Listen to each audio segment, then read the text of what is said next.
So a few days ago, I finished season 3 of Squid Game, and I have to say, I am feeling a little bit disappointed in it. I'll go into more detail on all of that. If you haven't seen it yet and you don't want spoilers, obviously this is going to contain spoilers, so I still recommend seeing it. I did enjoy it for the most part, but it also just felt really lackluster in a lot of ways. And honestly, part of me kind of wishes that they just ended it in season 1 based off of how they went through with the ending, I guess. So to put it in perspective for everybody, imagine, if you will, that, I don't know, let's say it's Christmas or it's your birthday or something, I don't know. Fill in the blank. So then, let's say that your parents have been talking with you and they know that you want to go to Disney World or something, or some, whatever the case. And so they start hyping you up for it, like, oh, we know how much you want to go, don't you worry. And they start kind of leaning towards getting those tickets. They start kind of making sure that you get your stuff packed because, you know, you're going to be going to have the trip or whatever. And then the day comes, the day of, where you're going to be flying out, and right before you step on the plane, your parents take you back into the car, and you're a little confused at first because you're like, why are we getting in the car? Did we forget something? And then they drive and leave the airport. And you're like, whoa, wait.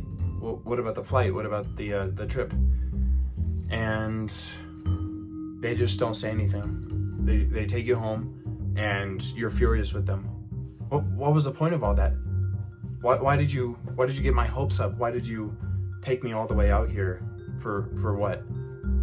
That is how it felt to watch season 3, because literally every major plot point, like the whole reason that he went back to the games was to stop the games, Jihyun, the main character.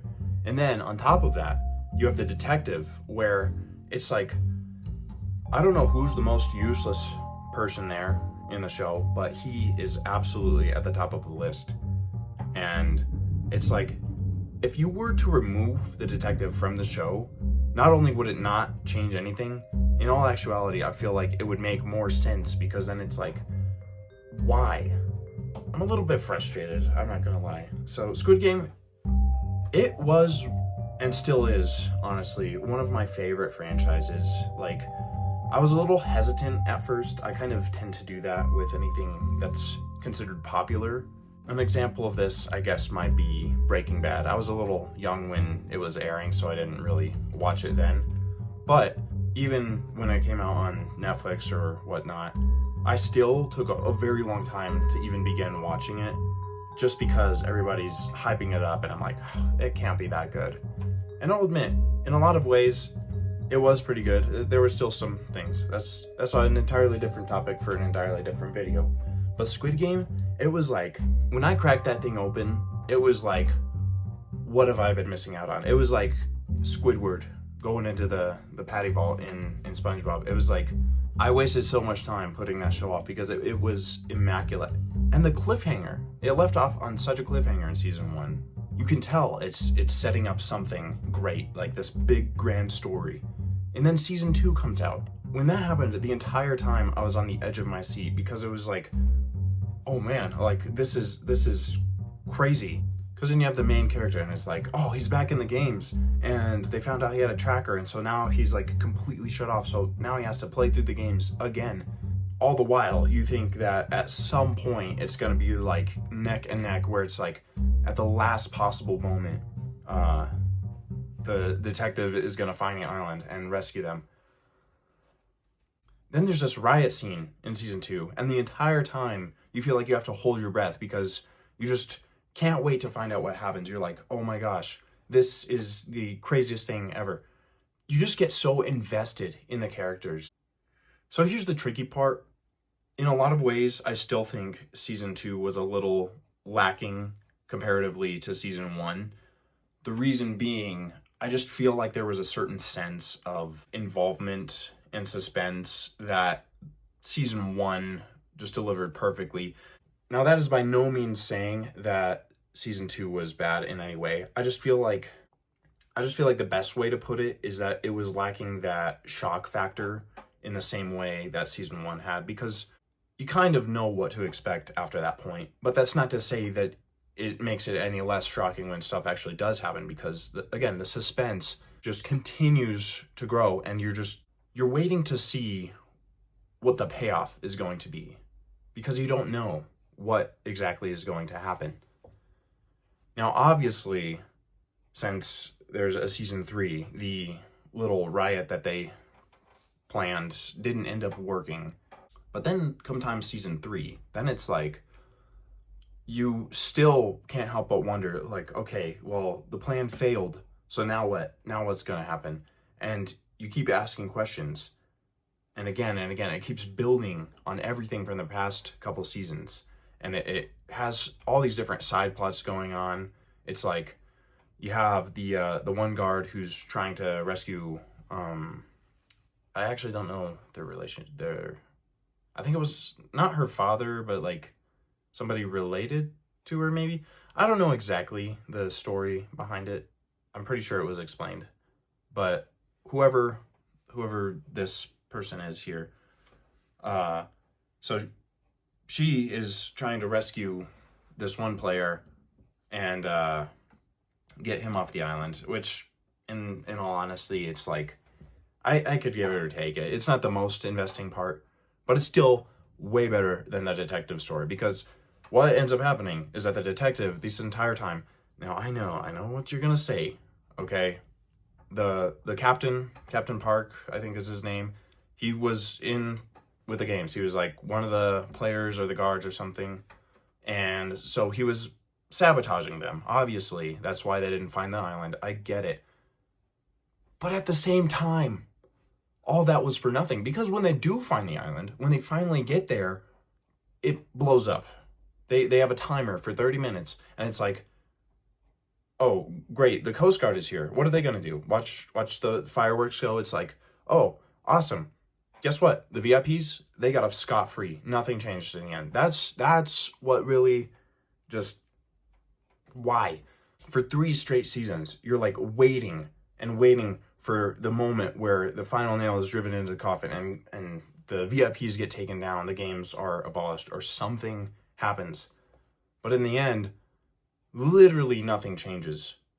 There was no point to it all. That's the thing. There wasn't a resolution. There wasn't any sort of greater meaning. I know 100 different people have probably already talked on all these points, so I doubt that I've said anything truly original. But I really do feel like it's so disappointing to see that at the end, Gi-hun, and not just Gi-hun, everybody died for nothing. It's like, at the very least, what would have been a better ending, if you're going to make the main character self-sacrifice, make it mean something. You can't just have it be where it's like, okay, he did it to save a baby. I get that. That's very noble.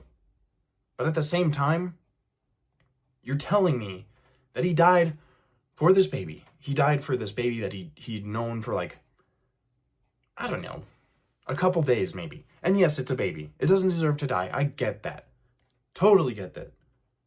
But he dies for what, really, in the end? Guess what? His daughter, yeah, she gets the money that he had at the end, and it's like, that's all great, sure. But really? The main thing is, if the VIPs got taken down, I would have been fine with that, because at least something would have happened. At least there would have been some kind of resolution. Not this up in the air, ambiguous kind of, what was it all for type of ending. Now that's what really gets me. You know, a great comparison, actually, that puts this all into perspective.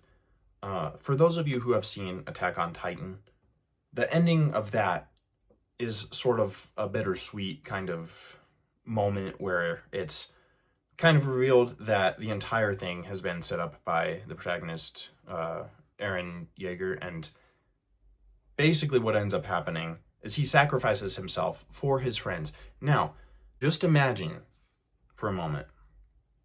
Let's say that the ending of Attack on Titan was changed, where everything was the same up until the very last episode, the very final moments of the last episode even.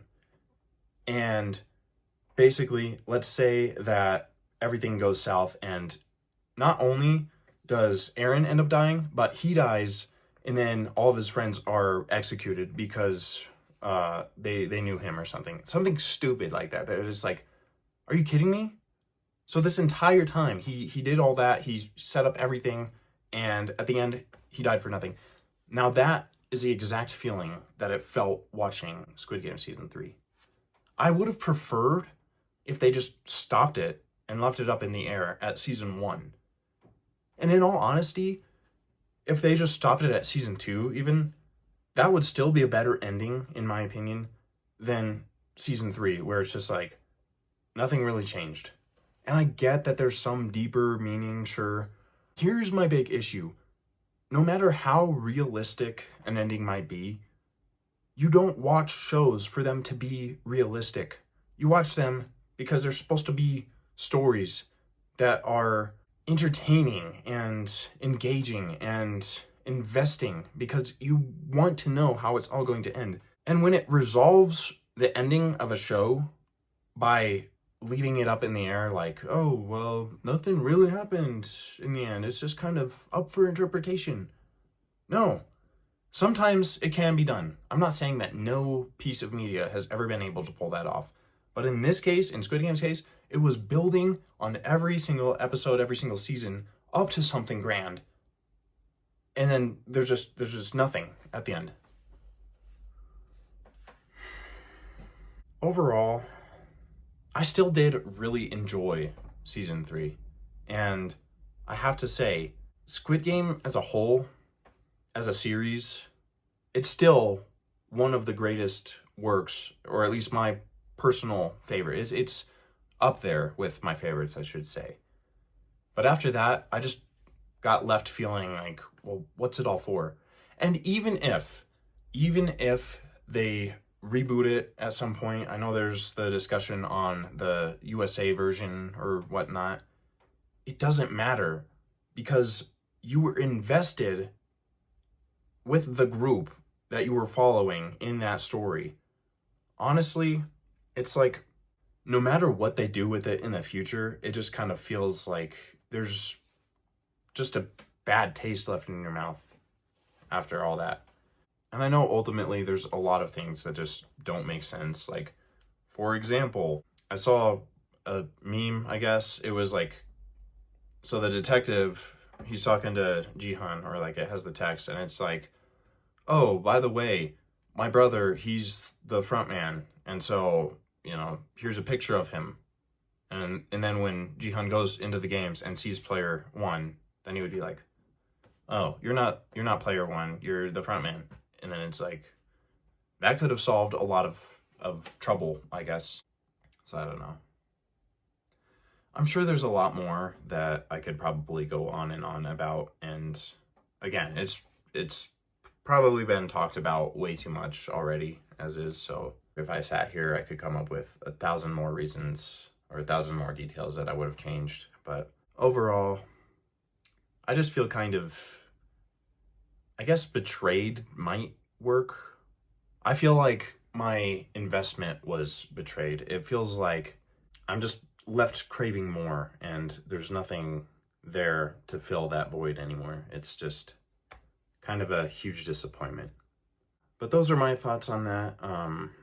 And I'm sure that plenty of people out there probably disagree. If so, that's totally cool. That's your opinion. And if you think that they did everything perfectly, all the more power to you. I'm not saying that you don't have the right to enjoy that. I'm just saying that's my personal opinion. Some of you may agree, some of you may not. But let me know what you think. Let me know if you have anything else to add, or if I missed anything, or if there's just maybe I'm missing something and there's some type of context that might help change the end of the show. But other than that, I guess I'll be back to rant about whatever other show I get invested in later on. So thanks for listening in on this whatever. So thanks for listening in on this. I'm going to try to do more actual content or engagement or just talks, all this kind of stuff. So if you want to stay in the loop, please consider subscribing if you'd like. If not, I'm not going to force you. But other than that, I'll see you in the next video.